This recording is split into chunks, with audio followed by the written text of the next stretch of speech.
Good morning, good afternoon, good evening, all over the world. Dobson 777A here.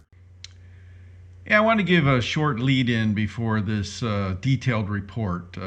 Just wondering if you've been paying attention to quite a few, let's say, opposition party people talking about significant disruptions of anarchy, everything of the elections coming up. These people are pushing for civil war. And I want you to make sure that you are being prepared or getting prepared as I've been suggesting with all the preps and everything that I've been doing. And I'm worried still about significant food shortages that are coming. There was a couple articles here recently on several of the channels that I look at, like SHTFplan.com and even Zero Hedge, that talks about problems with just food shortages. And we've had some symptoms, I would say minor perturbations at the beginning of the year, but apparently they're indicating it's going to be much, much worse going through this winter. So I hope and I pray that you've been paying attention and preparing, because I still am. By the way, I did get turkeys processed. I can't remember if I covered that in a previous episode. And I cooked one of my 21-pound turkeys the other day. And I had a lot of people that had never had a fresh turkey, grown like in the backyard and, with proper food and nutrition and none of the injections or hormones and any of that kind of stuff. And that 21-pound turkey disappeared in like 2 days. Everybody was over here just standing around eating it out as I was carving it. They loved it. I've given quite a bit of away. I've got 3 more turkeys of my own that I've got to cook, but probably wait for Thanksgiving. I'm going to smoke one of them. But I'm telling you, there is nothing like growing your own if you've got the capability of doing it. And these were big and they were getting kind of aggressive. So my friend was like, we got to get rid of these things. So we did. But everybody was so excited to actually have fresh turkey. So don't be surprised. If you've got a freezer, folks, you might want to go get your turkey now. Do not wait, because there may not be enough. I don't know. That's what I'm hearing. I'm just trying to give you a heads up, because it'd be sad if you get to Thanksgiving and you're having to go to a Chinese restaurant and eat duck on that, what was that? The one Shoot Your Eye Out Kid movie. They ended up, the dogs got the turkeys and everything, if you remember that. But there may be a different reason why you don't get a turkey this year. So I'm just trying to give you a heads up. That's a possibility. But I've got 3 in my freezer and I've already eaten one. And I've got plenty of turkeys and rabbits and everything else too. My freezers are packed to the max. So anyways, just a quick lead in about this. I'll talk to you later.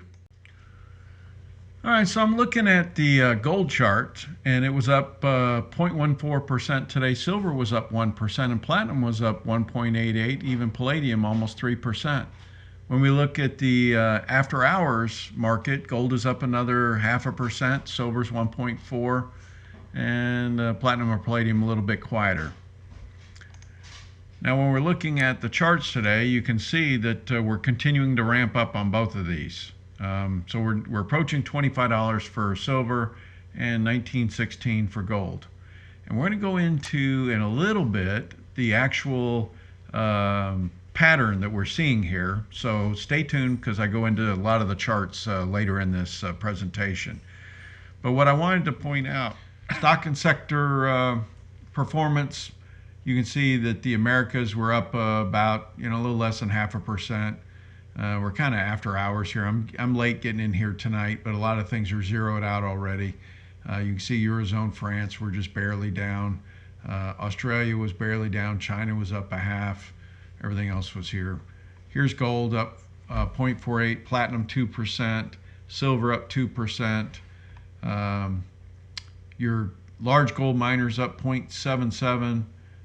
Junior miners 1%, explorers down a little bit, large silver miners 1.46%, and junior silver miners up nearly 2%. So overall up 1% for the day. VNNHF, now this is actually from a couple days ago. I wanted to point out that in our improved portfolio, this is one of the recommended stocks that we had, and this goes back to last year. If you look at it when we bought it back last year, I'm up 200%. Now, I know some folks have actually got better prices than I did because they bought on some of the dips where I was all in. So some of you may be up significantly more. In fact, here's my position right here, 200%. So I invested 7,000, the basis, and I'm up right here. I invested 7,000 and I'm up $14,000. So that's where you get the 200%. That's fantastic. That position is done really well. You can thank me later, but I'm still looking at a wedge pattern here. This is like a pennant or bull flag or whatever you want to call it. And you're supposed to be able to take this flagpole on this side, which you can maybe interpret goes all the way down here. But in any event, I'm taking it just off of this side and putting it up here, and it says that we are potentially on another breakout. Now, we got fooled before when we were here thinking that it was there and it was another leg down. So there still could be another leg down and cause this go up. But we are looking at roughly 2,200 for gold right now if we were to get a breakout at this point. And we're at that point where that could occur, and I keep an eye on this for you. That's why you don't see something every day, because it just takes time. But when you get about this 75 or 80% in this triangle, that's usually the breakout point. So look out below, folks. And you know we got an election coming around the corner here, so we'll see if that's part of it. So there's your gold. Here's your silver. Silver has a similar looking setup here. We're at that 75 or 80% mark, and this is pushing us around 35, which I think that's pretty close to what I had said previously before we had this breakdown. So we're still looking at about a $35 breakout if this comes to fruition. Now, looking farther back, oh, actually, I forgot. I did throw a platinum in. I didn't do that previously, but platinum has a setup here where it looks like we're going to break out into 1,064, which isn't saying a lot for platinum. I'm still waiting for the day where platinum's going to be in the 2,000 range, but this is what it looks like for this time period. Now, I did longer views, and I'm looking at my pitchfork chart for gold, and gold is sitting right on the center channel, dead on the center channel. So we're still looking at towards the end of the year. Let me see if I can line it up on here. So it looks like it'd be below $2,000 by the end of the year unless we have something substantial change. But it looks like it's like about 1981 is what the center line is. But remember, it could be up here, 2096, and it could be down here at roughly 1863. So that's the range that gold could be. Now you can see we're still above the bottom line here on this 50-week moving average. So we're sitting elevated, and it's mostly because of this peak we were, kind of outside the bounds of this. So right now gold is running right into our runway here. It's running perfectly. This is a beautiful thing. If you can see this thing run down at this point, that obviously would be a purchasing point like what happened here. I picked some stuff up here. All right, so keep that in mind. Now silver, I've kind of looked at this. I mean, we can maybe move this line around and maybe more like this where it was range bound and then we broke out. But, this doesn't have something that I can use my pitchfork chart on because this is just like a blip that's occurred here. It's not anything that shows a long-term trend, and that's unfortunately kind of the way silver behaves. When we look at platinum, platinum's in the same range bound thing, and it's not showing anything that would indicate that it's going to do anything anytime soon. But this is, if you kind of looked at the center line on this, this would indicate that this would still be a good point to buy platinum depending on the premiums. Every once in a while I get questions in live streams about uranium, and I finally remembered to throw a chart up here. Now this is looking back to 2016, and this is not a highly analytical approach, but I decided to just kind of look at this and see what this looks like if we're looking at some sort of a bull flag or anything that's occurring. But I mean, this is going back all the way to 2017, and I just don't get a good feeling that we have a bottoming that's occurring. I mean, you might look at this and kind of say maybe it's bottoming, but I mean, a lot of people went in and bought like crazy when it dropped down to 7, and good for them. That was a good point, and they, it ran up to roughly 12, and you can see this might be some profit taking here. Is it going to settle in at 10 and stay at 10? This could be a bottoming here, and if you went back and looked at where it was at 18, that's a pretty good drop. It's you know, like roughly 50%, and so therefore that might be a good entry point, but it's just not showing anything. And if I looked at trade stops, this would not indicate anything that we should be interested in. But you can kind of eyeball this and try to figure out if there's something of interest, but it's just not something that it doesn't have my attention at this point, not at all. So a week ago, I went to the races here in town, and I had posted this picture because I really had a good time. I got pit passes. One of my tenants is a race car driver, and we just really had a good time. We got to meet, you know, all the crew. We got to meet a lot of the different other drivers and to see all the cars in the pit. We thought we were going to spend more time there over the next couple of days, but it really didn't work out. But in any event, I wanted to just share a couple things with you. This is when the body's removed, and this is my tenant sitting in the car while they're doing some, it's kind of like balancing out the car. They've actually got this thing up on scales, and they're making sure that they've got the weights in the right location for each of the, you know, 4 wheels.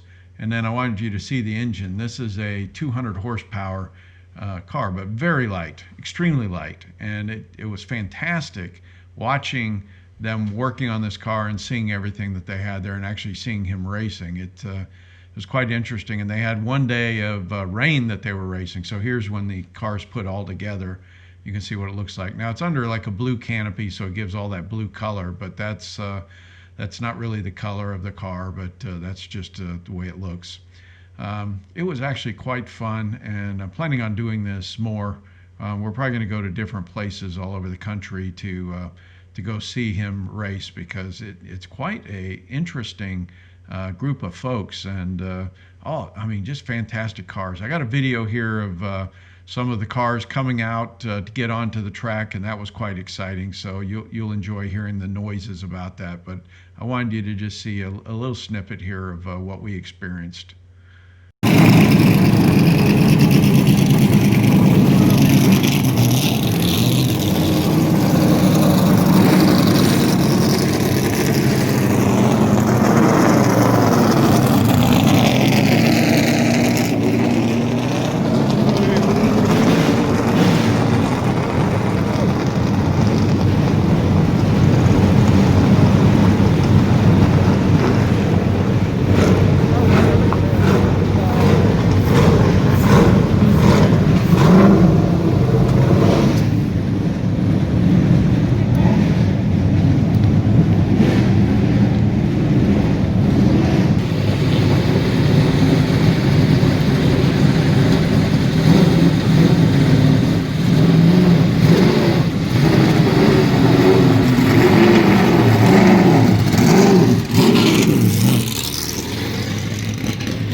We came in the right spot here.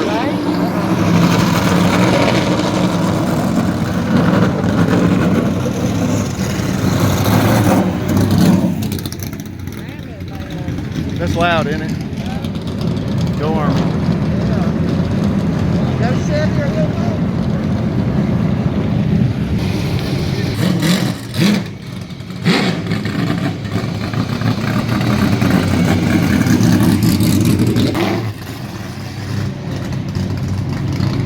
Well, we're sitting here watching some of the race cars getting out there. Thought you might enjoy that. We're over here at the Atlanta Speedway today. There's some of the time trials and stuff. I just wanted to show you a few minutes of me splitting some wood, because I've been trying to get ready for winter time and fill up my racks. And so here's my kinetic splitter. Pretty good view of us taking some of the rounds and breaking them down. I thought you might enjoy it. So watch it and have fun.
everybody's treating you well. I hope you're doing well. Do the best you can. God bless.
Go potty.